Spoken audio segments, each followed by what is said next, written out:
अल्लाह तबारक तआला ने जो रिश्ते बनाए हैं ना, उसमें एक माँ बाप का रिश्ता है, उसका सबसे ज़्यादा हक़ है। नबी करीम सल्लल्लाहु अलैहि वसल्लम ने कहा एक बेटे से कि सुनो, तेरा माल, तेरी जान, सब कुछ तेरे बाप का है। उसने कहीं शिकायत लगाई थी कि मेरा माल मेरा बाप ले लेता है, उन्होंने कहा सब कुछ तुम्हारा।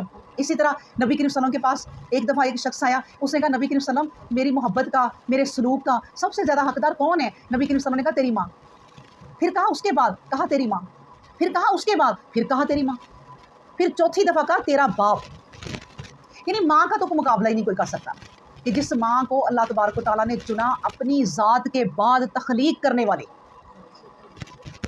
यानी अल्लाह तबारक व तआला ने पूरी दुनिया कायनात को पैदा किया, एक औरत को भी साथ पकड़ लिया कि तुम्हारे ज़रिए मैं इंसान पैदा करूँगा। तो उस औरत को भी अपने रब की क्या इज़्ज़त करनी चाहिए कि उसने मुझे क्या रुतबा दे दिया है। अल्लाह ताला ने मुझे चुना, हालांकि इसका हकदार देखा जाए तो मर्द था क्योंकि वो ज़्यादा बहादुर होता है, लेकिन अल्लाह को पता है कि इसमें बहादुर कौन है, इसमें औरत बहादुर है।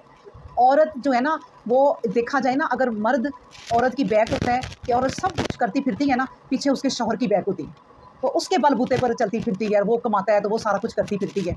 लेकिन वो कमाता जो है ना, वो इसलिए कमाता है कि उसकी बीवी अच्छी है और वो संभालने वाली।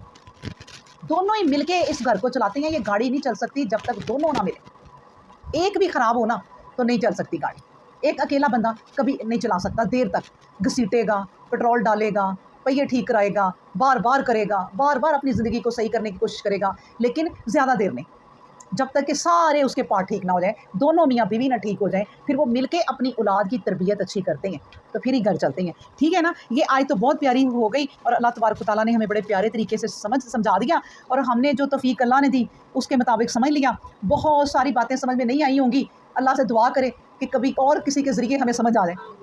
हमने हमारी तो अकल ने जितना काम किया है ही नहीं अकल, लेकिन अल्लाह तबारक व तआला तौफीक दे कि हम आगे आगे जब कुरान और पढ़ें तो इससे भी बेहतर बातें समझें।